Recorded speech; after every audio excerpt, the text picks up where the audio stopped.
Hello, my name is Anne-Marie Cannon, and I'm the host of Armchair Historians. What's your favorite history? Each episode begins with this one question. Our guests come from all walks of life. YouTube celebrities, comedians, historians, even neighbors from the small mountain community that I live in. They're people who love history and get really excited about a particular time, place, or person from our distant or not so distant past. The jumping off point is the place where they became curious, then entered the rabbit hole into discovery. Fueled by an unrelenting need to know more, we look at history through the filter of other people's eyes. Armchair Historians is a Belgian Rabbit production. Stay up to date with us through Twitter, Facebook, and Instagram. Wherever you listen to your podcast, that is where you'll find us. Armchair Historians is an independent, commercial-free podcast. If you'd like to support the show and keep it ad-free, you can buy us a cup of coffee through Ko-fi, or you can become a patron through Patreon. Links to both in the episode notes.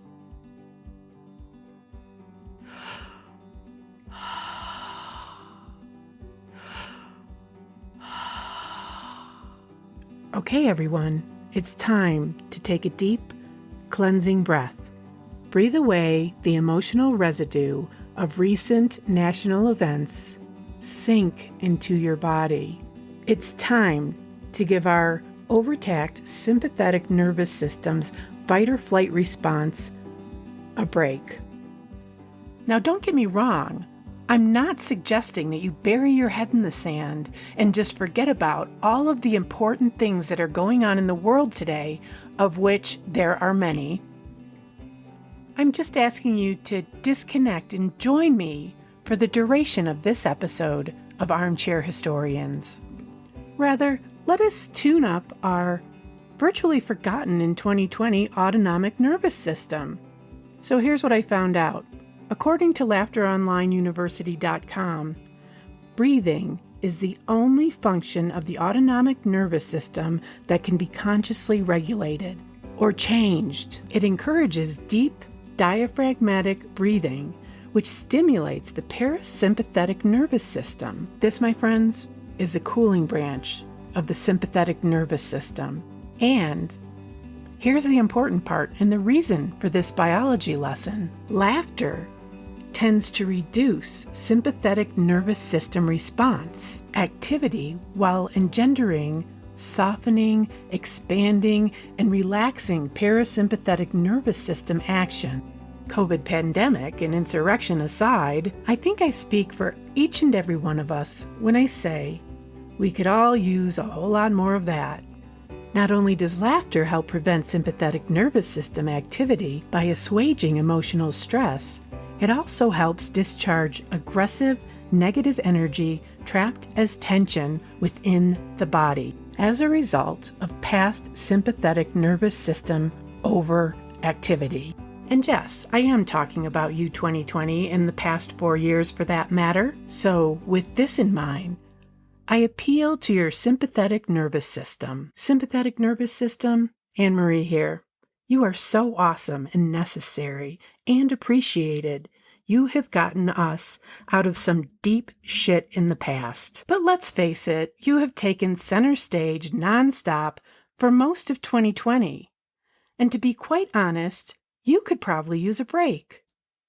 Why don't you move over, quit hogging the spotlight, and give your cousin, autonomic nervous system, a chance to shine?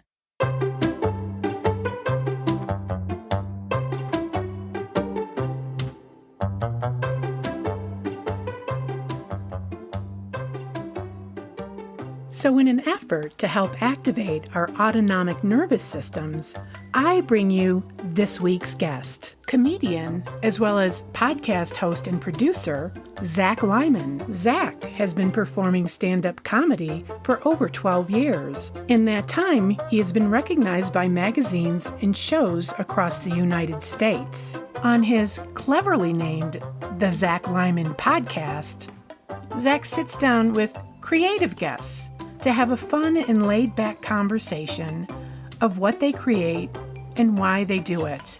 The Zack Lyman Podcast is a lighthearted show made with passion for comedy, podcasts, and all kinds of art.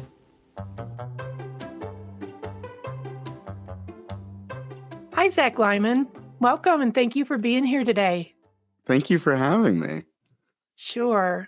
What's your favorite history that we're going to be talking about today? Today we're going to talk about stand-up comedy. Very good. Something I don't know a whole lot. Well, I probably do. You'll probably surprise me because I'm much older than you, so I might know some of the earlier comedians that you talk about. So go ahead, give it a go. Tell us about the history of stand-up comedy. I love stand-up comedy. When we're talking history, a lot of people point towards Mark Twain being like one of the first people that toured and did like an hour of like witty stories on stage. And I'm familiar with that name. I'm very excited. Yeah. There's even a whole book about Mark Twain and his tours as a not the term wasn't there yet, comedian, but a humorist probably was a more correct way of what they're saying then. I like that point of history about Mark Twain traveling, but I honestly, when I think back of when stand-up really started, is I think of Steve Martin. I was not expecting that one.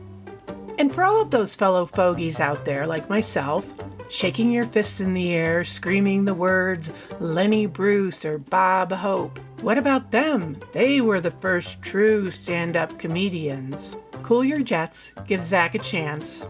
I promise you, Zack ties the pieces together from his perspective as a contemporary stand-up comic of the pivotal role that Steve Martin actually played in ushering in a new era of stand-up comedy. He literally turned the medium on its head, earning his rightful place in history. Trust me, just keep listening. Steve Martin, it was just perfectly. If you read Born Standing Up, he talks about when he started, there was this weird transition of like, it's no longer a person that goes up between, different kinds of acts at like a lounge between a singer or a juggler or what, any of those type of things. It was becoming an actual supported art by itself, where it had its own clubs and its own venues. And it was this weird transition that Steve Martin lived through and was like one of the first established comedians to be working these clubs. Really? So when did he start? So he started, I believe, in the early 60s. Oh, I didn't know that. I remember the first thing when you're talking about Steve Martin is I remember him with the arrow on his head, the white suit, and I remember a joke about Queen of Hearts come down and dance with me or for me, and then he takes the Queen of Hearts and he's like, doot, doot, doot, doot. Anyways. Yeah. That's my first memory of Steve Martin. And it's an interesting thought that I was talking about the other day is, so we have prop comedy and we have storytelling and then we have one-liner comedians, and these are all different types of comedians. But then you look back at Steve Martin, who's like one of the founders of like what we think of stand-up today, and he was doing one-liners, stories, music, and prop comedy. Oh yeah, that's right. He plays the banjo. He plays the banjo, doesn't he? Yeah. He even has albums that are one half stand up, the other half is banjo. It's interesting that he kind of was like, here's all of the tools. And then from there, people are like, oh, I want to do one-liners. I want to do prop comedy. And so he's definitely like, I think like a symbol that kind of covers all of the types of comedy. Okay. And it's interesting that he actually started doing comedy in Disneyland when he worked at Disneyland at a very young age. I didn't know that. Yeah, doing magic and selling like magic kits and stuff at Disneyland. And then that kind of like got the prop comedy side of it going. And then it's like, let's have jokes around that. And then it built from there. So, from what I know about Mark Twain is he's just telling humorous stories, and he was very much a writer, which is definitely a side of stand-up that I really enjoy but I really do think of more momentum behind Steve Martin being the one of the founders of modern stand-up Oh, because okay. because of I'm surprised by that choice, but since you've explained it to me, I can see that. And I didn't realize that he got his start so young because I remember him coming up in the 70s. hmm yeah, and then it's like you lead into that or any of the guys that came from vaudeville and then led to doing kind of like TV and stand-up and monologues. Uh, there's tons of different comedians I can think of off the top of my head, like Jack Benny, Yeah. um, uh, and then I guess Jack Benny and like his whole crew is kind of like a bunch of classic tapes that I have of those are the monologue and then getting on TV and doing like the 5 minutes of an act. What distinguishes the older comedians from this idea of stand up? Mm. Well, it's like when I think of Jack Benny or anyone in that type of crew, I think of uh like what is accessible to us now, which is quick YouTube clips of them doing a 5 minute, little sketch or actor. Very, very like still almost theater-esque Hmm. kind of idea, doing some clean comedy ideas. And it's not really like anything that's made into like a club comedy or like a touring, like what a touring comedian would be doing. And it's more of that's a art piece that lives on stage Hmm. somewhere Okay. for 5 minutes. All Yeah. right. Anything else about stand up and the history of stand up that you want to tell us about? Yeah, there's so much. Oh, good. There's Good. there's so many things that I love about stand up because when I think of like Steve Martin and then I quickly think of then like the clubs like the Improv coming around and how that was one of the first clubs to kind of be established in the US where there was multiple improvs across the country and it was like okay, now we can make these clubs and then we have like the comedy boom of the 80s, which is kind of a wild time from my understanding. There was more comedy clubs and people wanting to see stand-up comedy than there was comedians. So Really? yeah, so I've heard stories from people that worked in the 80s that sometimes you would walk into a comedy club and you go into the office or green room or whatever the comedians meet, and there would be a wall that has a giant calendar, and then you write your name on a date. And you're like, I'm performing October 12th here. And that's It how was you got that your booking. easy. Yeah, it was to the point where they're like, yeah, anyone, we just need everyone. So you could lie and say, Yeah. I have Do you 20 have a minutes. pulse? Oh, forget it. You don't need to have a pulse. Yeah, yeah, yeah, exactly. They're just like, we'll take anyone. And that's why there's so many people that had extraordinary credits in the 80s that were like, yeah, I was telling everyone I was a comedian, I was doing these shows, and then, someone's like, oh, you're a comedian, let's have you do these commercials and let's have you do these things. And so it's kind of like it was just like a big comedy boom in general, and there was just so many clubs and everyone was making tons of money having sold out shows. And then obviously that bubble bursted at a point, but it is crazy anytime I hear someone that has worked in the 80s and how quickly they could get gigs or tour and get paid and live off of it, and stories Why about do like you think that changed? Do you think we lost our sense of humor? I don't think we lost our sense of humor. I think it's just kind of like I think like anything technology wise, where it's like we're really into this thing for a while, and then all of a sudden we're like, oh, here's another thing, like like TV and anything. We kind of like just move through history. But it's interesting because stand up is one of those things that like in the 80s we had this comedy boom.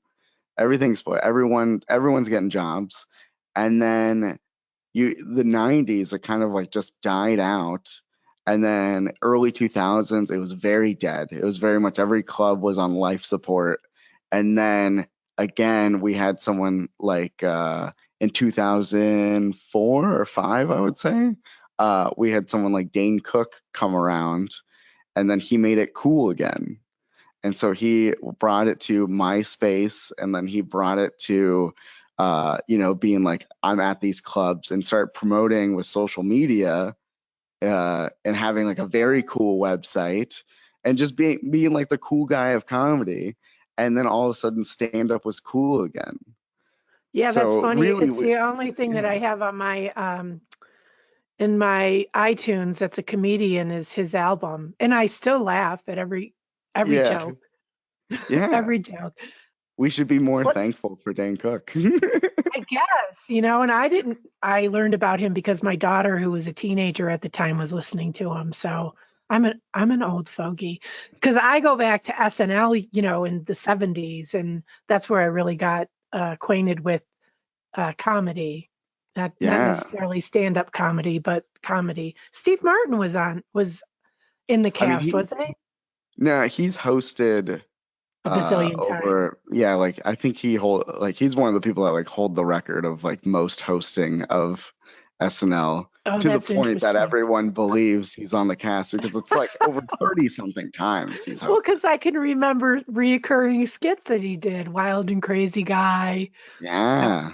And then, yeah, that's an interesting avenue, that a point of history too with stand up, is that there's SNL was one of the big jobs for people. And so, all the people that were doing improv comedy and not really doing stand up, a lot, like almost all of them, went and did their like the original cast of SNL was like the original people doing kind of like improv majorly, and then sketch comedy. And then they have this like certain mix at SNL where they're like, we want part improv people, we want part stand up people, and and then we have writers mixed in. So, and then going through that history of then going to like the 90s, and comedy's kind of dying, but SNL's doing great, Yeah. And Yeah, then, right. I yeah. don't know. SNL had some really shitty years, a lot of shitty years actually, where it's like I tune in and nah, it's not working for me, so I'm not going to waste my Yeah. time on it. Well, it's really interesting of like Adam Sandler and Chris Rock and Chris Farley, and a lot of people that are like I grew up with and I really enjoy. It's crazy to me that they were all fired from SNL. Were Uh, they? yeah, and it's very much a Because they were time. too funny? Yeah, I don't know. Maybe they're like, we can't be having this. Yeah, it's an interesting, because at some point there was a meeting where they're like, this just isn't working, even though they have some of the greatest comedians ever. Oh my gosh. I didn't know that. Yeah, yeah. And then, so yeah, 2005, we have Dane Cook coming out.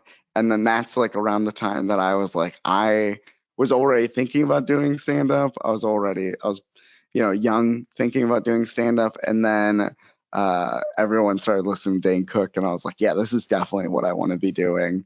And there's tons of people that have the similar story of just, that kind of brought back comedy clubs. And then I think the highest I've seen comedy clubs grow has been in the last couple of years. So I think we're kind of getting to that point again where we're like thinking stand-up's cool, and it's really like growing as possible, because like Well, I I have to say that your podcast is the only thing that I've listened to this year that really makes me laugh. Oh, thank you. But then again, you got to know I'm listening to history podcasts and true crime. I love true crime, and that's not a good setup because now, like, I live in this isolated Rocky Mountain town, and I'll go for a walk, and I'm always hearing noises and thinking somebody's following me or something. Yeah, I can't do that stuff because I feel the same way of like I'm obsessed. I am obsessed and I need to cut it out because it's not psychologically healthy. I need to listen to more funny stuff. yeah. One of the things I love about your podcast is your laughter. The way you laugh is so genuine. And I don't even have to know what the joke is, but it makes me laugh. Your laugh makes me want to laugh. That's great. It's true. Do you laugh on stage or is your No, act really polished? It's very polished. I try to be professional about it. And so my podcast is the only thing that I'm like, I really just especially lately, I've been recording with a lot of my friends. Yeah. And so it's a lot, it feels very like goofy and just not really inside jokey, but just like very much like, let's make these cheesy jokes and have fun, you know? Yeah. Well, I've really enjoyed them. So I listened to your Eric Escobar Yeah. episode. That was good and funny. And your friend who's the X-ray technician and model, I listened to part of that. And then I just listened to the one I think that just came out today. When should I get a Netflix series? Yeah. Yeah. That was funny. That one made me laugh. Oh, good. So I've been doing this last few weeks, I've been answering questions that I feel like I get asked a lot as a comedian of like, there's always like the episode you just listened to, there's always a comedian that I meet at an open mic and they've gone on stage 3 times and then they approach me and they go, okay, how much longer before Netflix calls me? And then I'm like, I don't know, like I'm waiting for that call too, How does man. that work? Because, I did listen to that episode, and sometimes these comedians come out and they're like, oh, this person, but of course I don't have my finger on the pulse of comedy. And then I watch their Netflix series and I'm like, they're not even funny. Maybe I'm a hard judge, but I don't think I am.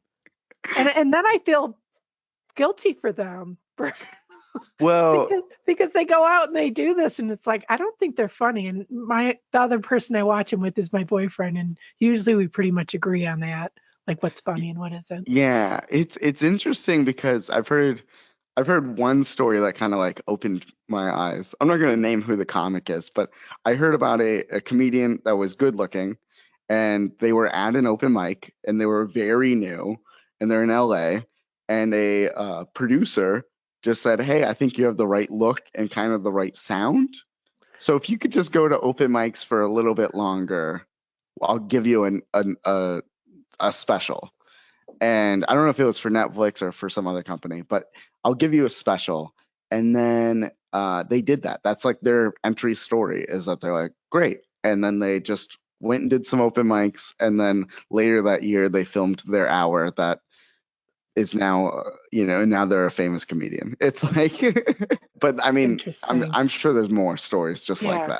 that kind of are very fitting that way. And then there's tons of comics that, like Eddie Pepitone, he had a special come out on Netflix a few years ago, and it was kind of like under the radar. They didn't promote it on the main page. A lot of they didn't put their marketing behind it. And he's very talented, and he's been doing it for over 20 years, and he just got his first special. So it's like you just never know how You just never know. That's so it could be tomorrow. And then I'll be like, oh, I actually interviewed that guy. That's cool. Yeah, that's like I had Eric Escobar on the podcast, and then at the end of that episode, he's like, I may or may not be in this TV show. And then 2 days ago, he was on an NBC show that just aired. That's awesome. How long have you been doing your podcast? I've been doing my podcast maybe since like 2015 or 16. I had a podcast before that I kind of like jump shipped and then jumped into my podcast. So What was your podcast before?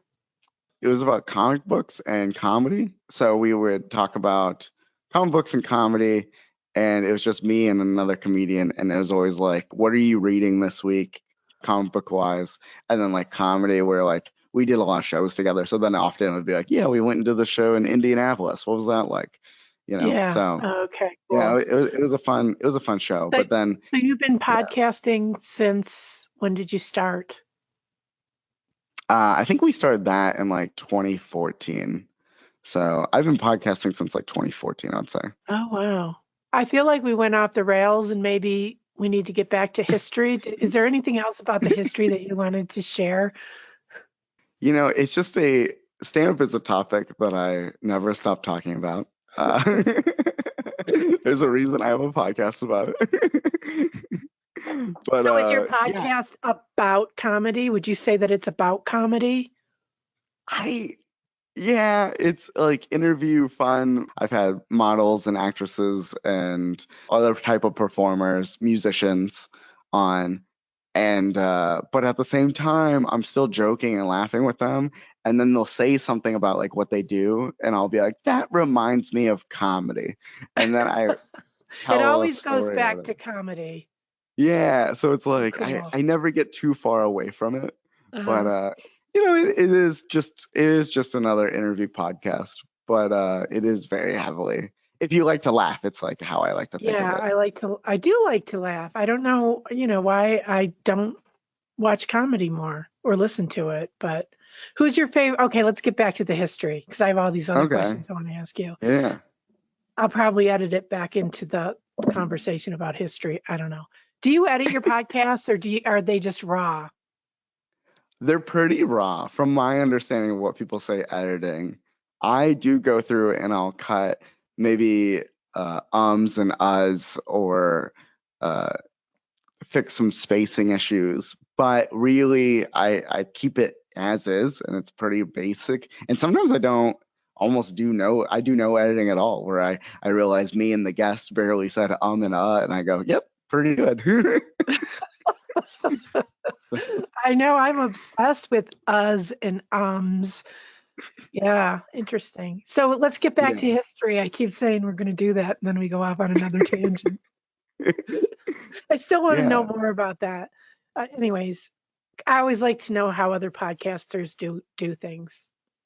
Yeah, yeah, I'm always interested in that too. I um so if you want me to go back to history of comedy, another interesting topic that I love covering is just the venues themselves and how Okay. that's kind of changed over time because we have, like I said earlier, improv.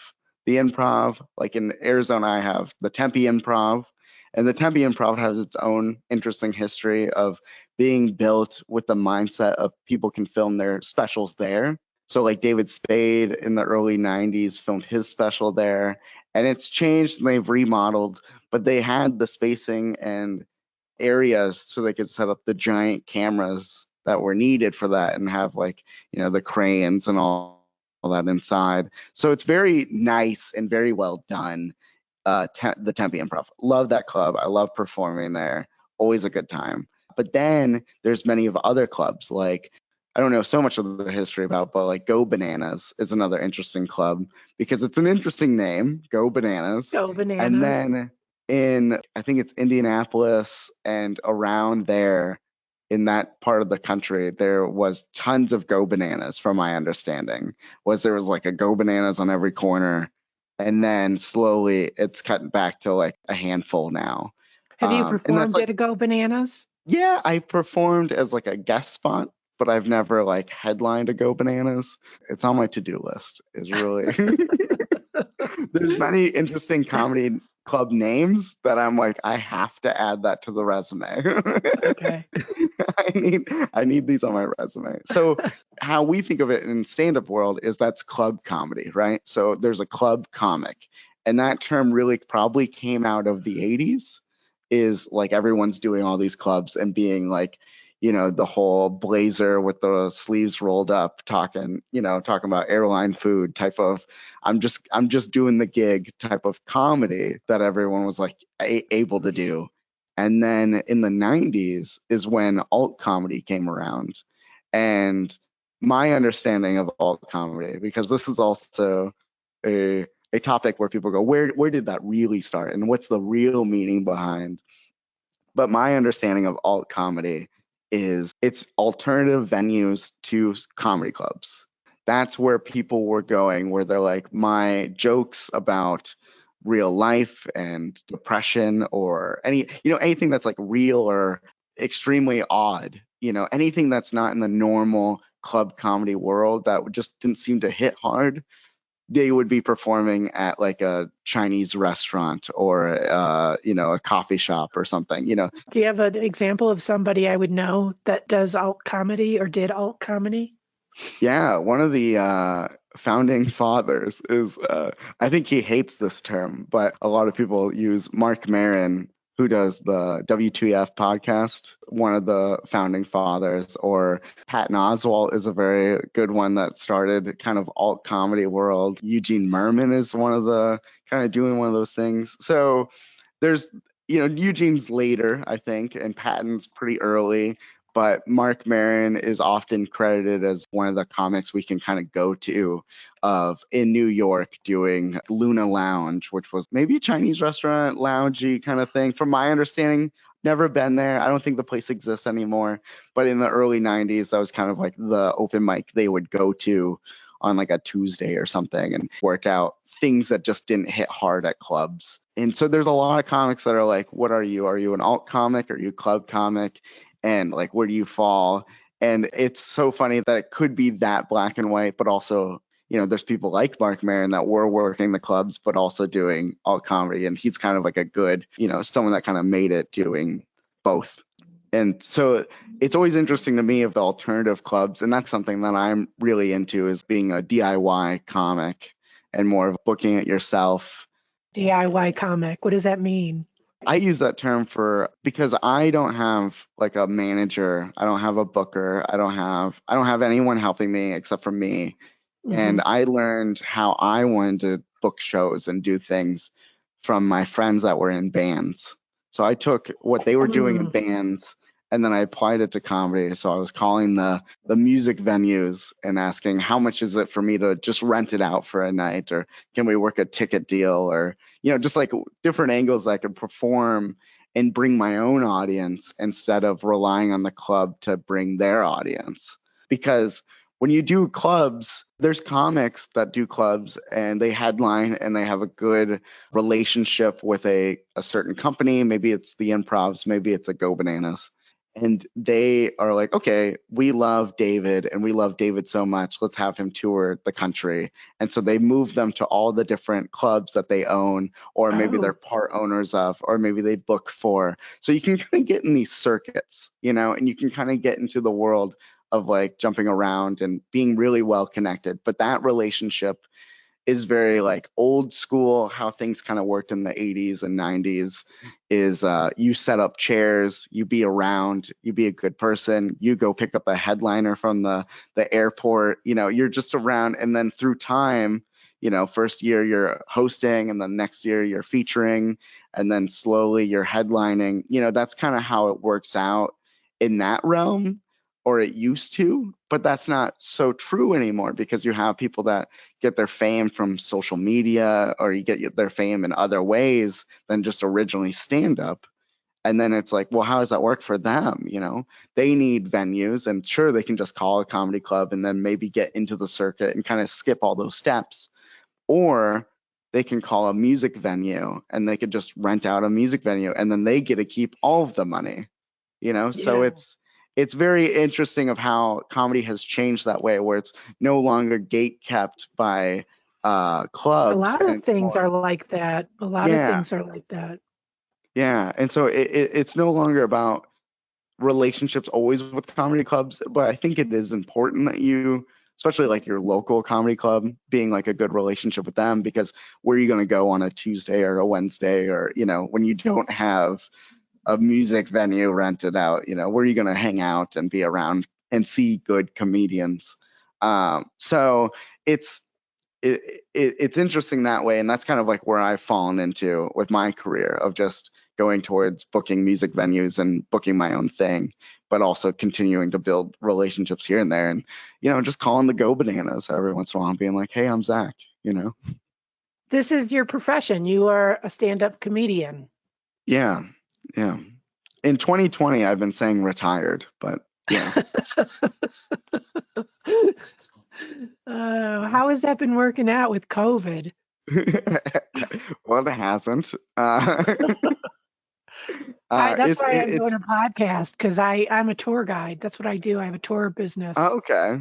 Yeah. It's been, there's Zoom shows, people doing it on Zoom, doing Facebook shows, all virtual versions, which is very, I hear sometimes it can pay well if it's put together well, but it's kind of like one of those things again where it's like a new territory.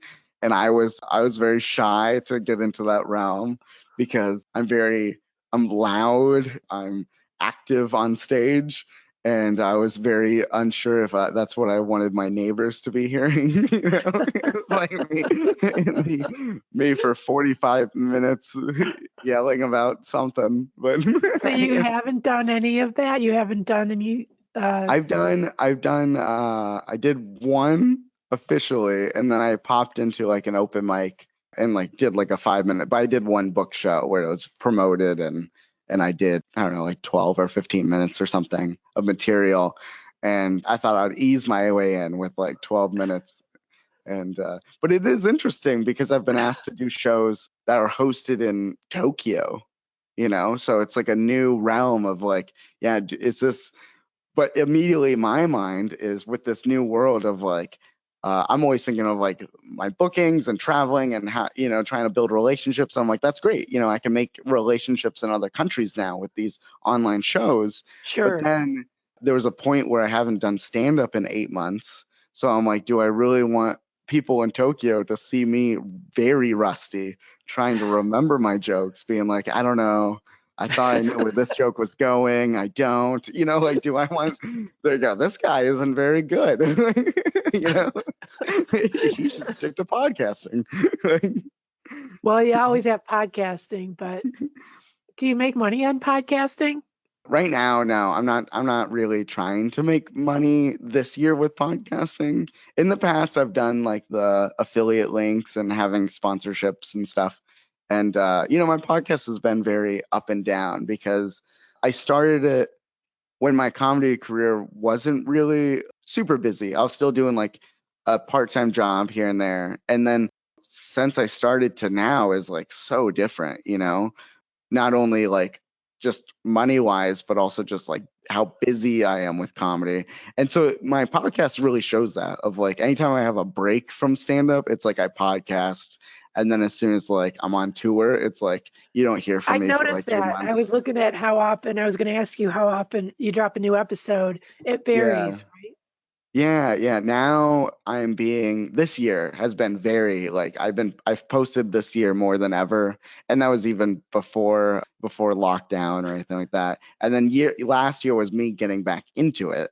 So I eased my way back in last year. Okay. And then this year I was like really like, yeah, I want to be more consistent. And I was like, even if it's just one episode a month, that's great. But now I'm trying to do like maybe an episode or two a week, and I'm trying to push it at least that numbers and making it more easy on myself of like what I do and how I book and stuff like that. Because last year was a big thing for my podcast. We got into the top 80 on iTunes. I saw that. That's awesome. Yeah, Congratulations. thank you. In comedy, Yeah. right? Yeah, which is like one of the hardest sections to grow in. And it shocked me because a week before I was number 200 and then I was in 80. What do you use to interview people? What platform? Recently I just been using Zoom Okay. mostly How does that because work out for you? it's good because this year everyone works from home. So everyone knows how to use Zoom. So that's really the turning point for me on it, was using Zoom, because I'm like, yeah, the guest knows how to use Zoom. So That's true. That's yeah, true. and the I quality is just, like all right.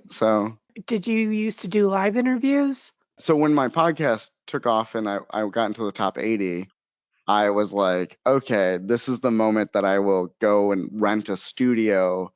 And then I went and looked at studios, and then I found a space that I turned into a studio.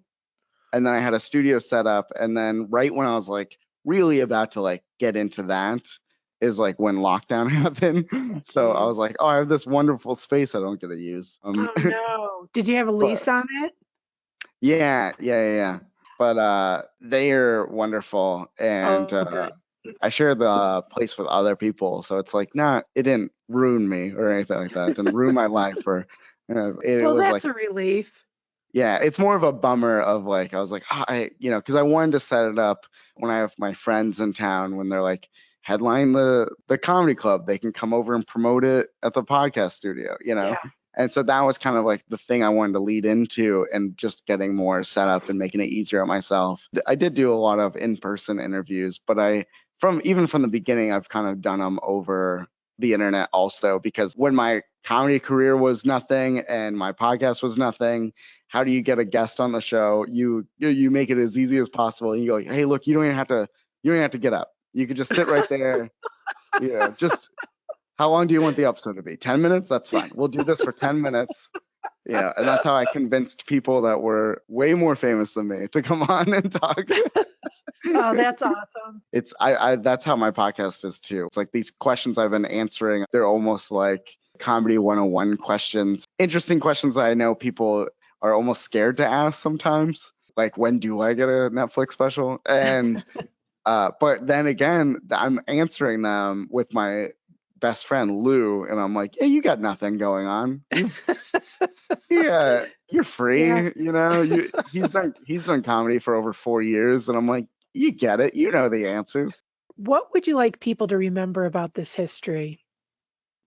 I think that it's something that I really hope people take away from the history of stand-up is the ups and downs of it. That it's forever changing, and how when things seem like it's completely over and clubs are shutting the doors, they pivoted, or something happened in the world, or as people, we just changed, and then it came back. And so that's very interesting to me, of even right now, where like there's comedy clubs shutting their doors, and then in the next following year we could go right back to maybe comedy's booming. It's just such an up and down, but very interesting. And every time it comes back, it's always better, and it's always more of like what I love and what I see. So I think that's what I want people to take away from it. It's just the ups and downs. Cool. Your podcast, that platform, has that helped you in your comedy and doing stand-up and booking gigs and that type of thing? Yeah, but probably not in the way people think.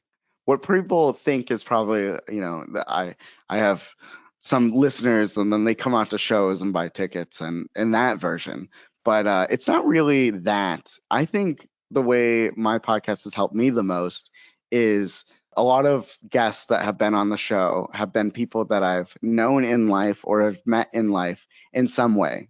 I've either been around them, or I was involved in like some photo shoot with them, or some kind of, just like not always comedy related. And I was talking to them, and I go, you know what? I would love to just chat with you about what you do on the podcast. And so it really helped me kind of build those friendships and connections that way. And then also I've reached out to people that I really wish I could pick their brain and really get to know like how they do comedy. Like when I had Brian Kiley on, who's a writer for Conan, clearly I was just like, how does that happen?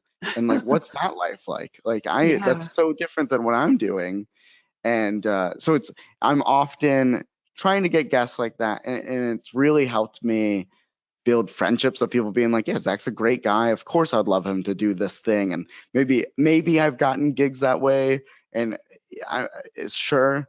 But really, I've personally have grown a lot and helped me in comedy of like, oh, this is the approach I should take for this. Even when I've had musicians on or models or whatever, they're like, yeah, this is how I grew my Instagram. And I go, oh, great, I should be doing that, or any of those type of things. So yeah, my podcast has really helped me a lot.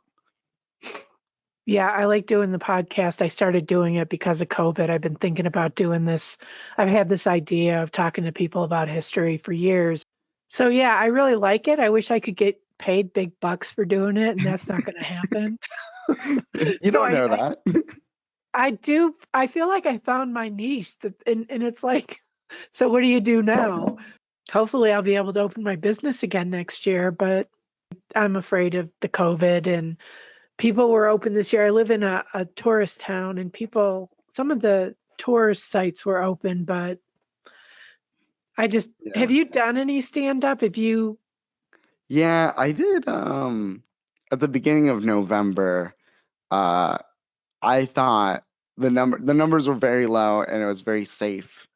where I was doing it. Like they were doing like they were scanning the heads, doing the heat thing, and everyone had to wear a mask. And like the moment anyone's not wearing a mask, they like definitely had to leave. So it was like, and they're like spraying down the place. So I was like, okay, this is the safest place to do it. And so I did like a couple of shows at the beginning of the month. And then I'm constantly kind of paying attention to like the numbers and how things are going. Right. And quickly after that, impossible for me to go out. So Yeah. it was for a slight moment. It was the first time I've done stand up in like 9 months, and That must have been so weird though, with all those, you know, things that they have to do to keep people safe. And yeah, it's definitely, it does change because like it's as like there's so much that goes behind a stand-up show. Something like even the temperature of the room, like if the AC's too cold or it's too hot, people are slightly uncomfortable. That stops them from laughing so much, you know. So it's not like a roaring laugh like you want in a comedy club. yeah, So it's like stuff like that, like really does. I was really thinking about that too, of like, are these people comfortable wearing the mask? Are they comfortable sitting with other people? And so, and I had all these anxieties about it myself. And I was like, okay, they're not going to be so comfortable, but I felt like, at least when I headlined, it was like very safe and comfortable, and it went really well. But at the same time, I felt like it was a little, yeah, we're enjoying this, and then they might have a slight thought of like, oh yeah, you know, someone we sneezed could or something. die because we came to his show. Yeah, yeah. So it was yeah, I was, you know, it's something like that. Like I never want to promote people gathering.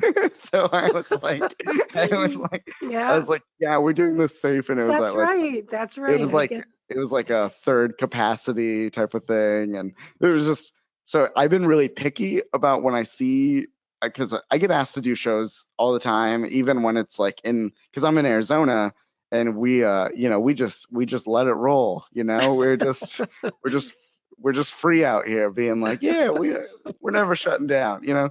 So so Well, like we're even in not. like, We're not in Colorado, but the numbers are really bad. Our governor and his husband have it.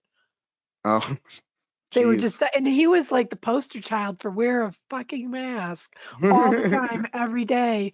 I want to know Yeah, how he got it, but yeah. you never know. Yeah, and so yeah, I've been very cautious, and as soon as the numbers like just went right back up here, I was just like, yeah, no, and I'm just waiting it out, and I'm totally okay if I'm not doing stand up until next summer. There is a light at the end of the tunnel. It does seem like it's coming. I think, obviously we have to be really careful this winter. Yeah, yeah, yeah, and yeah, hopefully the vaccine, and hopefully we can figure out a good way to handle this. But for comedy right now, I feel like everything's virtual, and I'm like, you know what? I'll just focus on the podcast, and stand up will come back at some point. You know, this is the longest break in 12 years that I've ever not done stand up. But you know, I'm like, that's, you know, it will, it's a forever thing in my life. So as long as I'm alive and healthy, I'll be doing it. So hopefully we can get back to it next year. So how did you get into stand up? When did you decide, oh, I'm funny, I'm going to be a comedian? There was a point. I was going to say I didn't think I was funny, but I guess there was a delirium or uh, I really got into stand-up comedy when I was 14, watching it and being like, and watching comedy specials. And then I was working at a coffee shop. I want to say when I was 17 or 18, I was working at a coffee shop, and the owner was like, I want to have an open mic night, but like a variety show open mic night. And he's like, I want to have people breathing fire, juggling, musicians, and comedians. And I was like, okay, cool. And he's like, and I want you to host it. And I was like, all right, I'll do that. So he told me to write material for that. And it was kind of like I finally got permission to do it, because I wanted to do it for so long. So I was 17 or 18 when I started, and I did mostly like coffee shops until someone was like, hey, you know, there's like comedy clubs for this. And I was like, well, yeah. And then so then I kind of got introduced to like that late, like when I was like 20, 19, 20, and 21 is like when I started kind of like popping into clubs and stuff. So were you just doing like stand up at coffee shops or?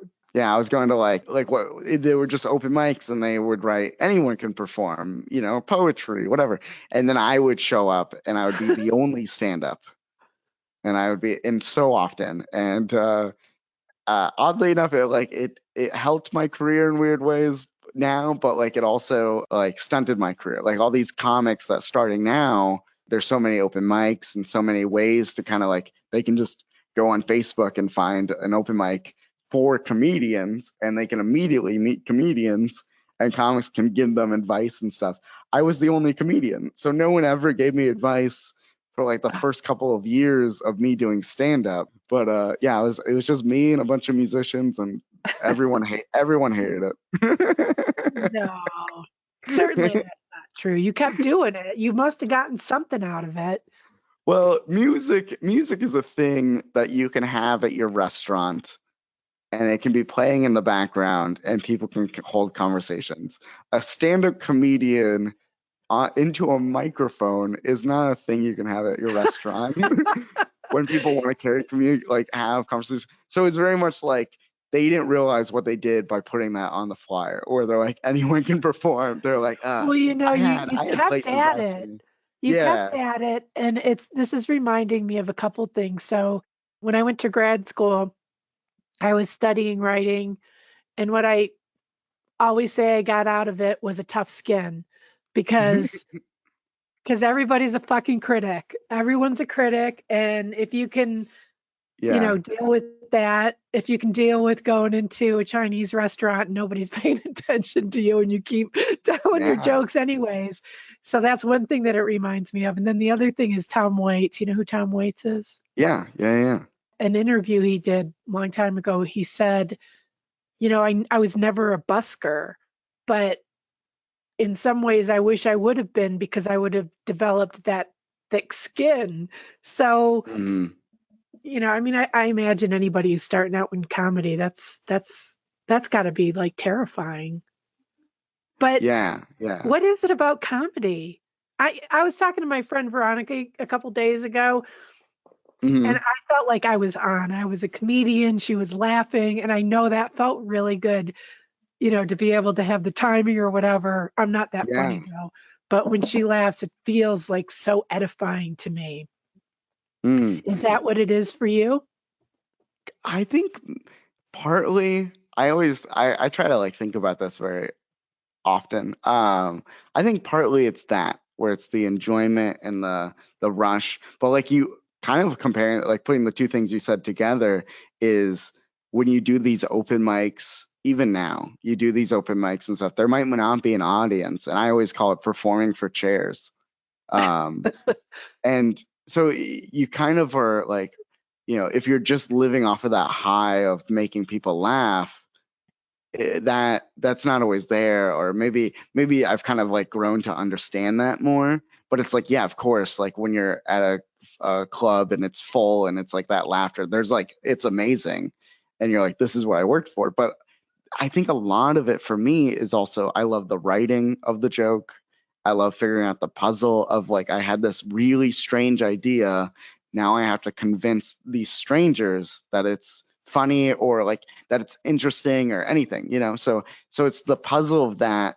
And I also think I love what keeps me going in stand up is that it's a thing that never ends. I can never conquer it, And because I am very much a person that like picks up a hobby and then I go, yeah, I get it. And as soon as I say I get it, it's over. Like I'm like, if I'm reading a book or anything, go, yeah, I know where this is going.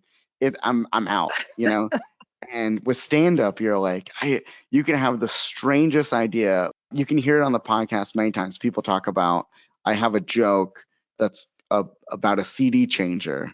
And it's mentioned in many episodes where I'm doing an impression on stage of a CD changer and I'm rolling around on the ground and I'm making all these weird noises. And that came out of me just being like, I was on tour with other comedians and it was almost like a bet where I was like, I bet you I can make people laugh with the weirdest idea. And I love that joke and I love doing that joke. It's a joke that I don't do all the time, but it's back to that of like, I took this crazy idea and then I go, I got you, I convinced you, this is a great idea. So I think that's what probably keeps me going in stand up. Interesting. See, interesting. Wow. I'll cut that out. I don't know. Sometimes I don't. Sometimes I keep it in there so that people know that I'm really in the conversation. Yeah. But that like is I hear myself all the time and go, yep. yeah. You do that. Yeah. Like, yeah. I get it. I get it. Like, yeah, I'm like stoked. I'm like, yeah.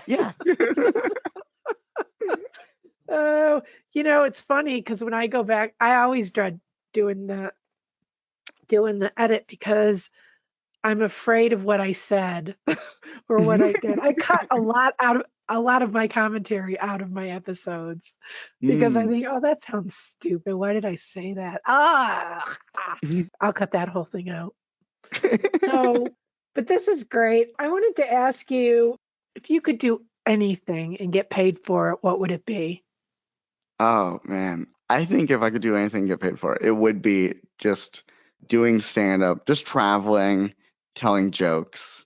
I think that is like every time I do travel and I get paid doing it, I feel like I robbed a bank or something. I'm like, people Wow. let me do this. Like every time I go on tour, I go, I'm like watching this could end at any moment because I convinced these people. So you've been there, you've done that. That's awesome. That was a dream and you're doing it. Yeah, that is the dream. And then the every year it's like a little more better and a little more comfortable. When I first started touring, it was sleeping on people's couches and breaking even was the goal on going on tour. That you rented a theater and the theater cost $200 and hopefully you sold enough tickets to cover that and just moving and paying for gas and stuff. And that was the goal. And now it's like, oh, okay, I can actually come home with a little bit of money and hopefully pay rent with touring. So tell me about how would you describe your comedy? Ooh, that's one that I've been really struggling with because I don't think I sound like anyone else. I very much have my own way of telling jokes and very found my own voice. But I often have stories and one-liners, and it's very we just did an episode about being clean on my podcast, and somehow over these years I've kind of become more and more of a clean comic. Oh, And really? yeah, and I think that's just like a growth thing as a person. When you say clean, you mean you don't swear and Yeah, the years ago was the first time I got booked on a show, and I go, why did I get booked on this show? Like it was like a random, like they really wanted me, and then they were like, because you're a clean comic, and like everyone else on the show was clean. And then since then, I've done like churches, and I've done other clean and booked corporate gigs and stuff that are clean.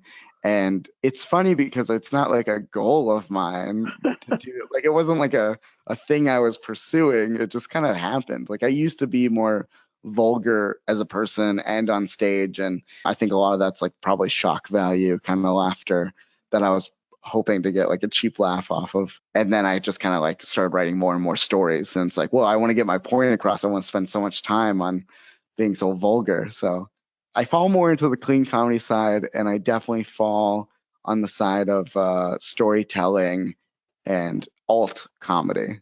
so you do alt comedy. Okay. Yeah, a lot of people. I have to say, I haven't really listened. Where can I find your stand-up? Do you have YouTube videos or something? Yeah, there's a lot of stuff on my Instagram, and there's some stuff on YouTube. Tell us about your podcast. Yeah, so I've had my podcast for a while, and it's just interview style. And when I pitch it to people that I want on the show, what I say is it's a laid back interview where we discuss what you're doing or what part I find interesting of what you're doing. And really it's often tell me about your creative skill or creative outlet that you do. I've had models, actresses, musicians, yoga instructors, spiritual guides. I've had almost every type of person, because it's usually I meet the person, or I've seen something they've done, and I go, wow, I really want to dig deeper on this. And I really have a lot of questions because I'm a very curious person. Yeah. That's why I pick the people I pick. Even my neighbors, I say that, like, even if I ask somebody in town here, it's usually because they have an intriguing story that I want to know more about. So, and I think that's what makes a show good, is because you're passionate about it. You're curious. Yeah. Okay, so I know this is a tough commitment. It's not a hard commitment, but I want you to think about it and don't feel like you betrayed somebody by saying the answer that you say. But who's your favorite comedian? Can I give you a top 5? Yeah, give me a top 5. Okay, that makes I feel you that's more better. Yeah, because it's just like I feel like it's the same of like, what's your favorite music versus what are you listening to right now? Those are very different things, because like Steve Martin is the reason I do stand-up comedy. I saw him as a child, and I was like, that's amazing that he just gets to be goofy up there. So like, and I still love and I listen to Steve Martin from time to time, and I own all of his vinyls. But then there's people like Mike Birbiglia, who has a handful of specials on Netflix, and his special "Thank God for Jokes" I've seen hundreds of times. It's a thing that I used to just have it saved on my iPad, and I would just, every time I was traveling, I'll just put it on, So he's the one who had who has the sleeping disorder. Yeah. Sleepwalk with Me is a movie he has about his sleeping disorder, and that was shocking and funny all at the same time. I didn't see the movie, but I've listened to his stand-up about that. Yeah. And then Eddie Pepitone is a big one that kind of like introduced me to the idea of like different kinds of comedy and being like very alt comedy, and then John Mulaney is a very loved and adored comedian that's very old school comedy. I saw Dusty Slay do 5 minutes on like late night, and it just blew my mind. And I was like, this is so good. And then I went and saw him when he came to town, and he did an hour that was just amazing. There's just so many that I really love. It's hard. Do you think that this pandemic is funny? It's very hard for me to find the funny in the pandemic, but I've watched some comedians come up with some really good material about it, about what we're watching, what we're doing, and so it's one of those. I'm struggling with making jokes about the pandemic, or I'm struggling with finding the funny in that right now. Yeah. But it's I feel like I'm also that type of person of I need to get through the experience before I can really go, that was funny, when I watched every episode of Supergirl on Netflix for a month. Oh, geez, I know. I keep running out of shit to watch. Yeah. I really enjoyed talking to you. And have you had gigs in Colorado? Yeah, I've done Denver before. And then I did outside of Denver, but the last time I was there was just in Denver. Oh, okay. Well, I'll definitely look for you. If you come to Denver, I'll definitely come and see you. And that'd be great. Good luck weathering out the rest of the pandemic. And thank you. Thank you for your time. Yeah, thanks for having me. I appreciate it. Okay. I'm looking forward to seeing the episode, so thank you. Oh, yeah, it'll be about 3 weeks. Okay, awesome. I'll see you then. All right. Okay, bye. There you have it. Stand-up comedian Zack Lyman and the cleverly named Zack Lyman Podcast. Do yourself a favor and add his podcast to your podcast queue. And be sure to check out our episode notes on where to find Zack and more about some of the comedians that he referenced in the interview. Also, I'd like to ask, if you haven't done so already, please follow us, like us, leave us reviews, whatever you can do on social media and wherever you listen to your podcasts. It would really help Armchair Historians. And just remember, sometimes you just have to take a break from all the bad news. Thanks for listening, and have a great week.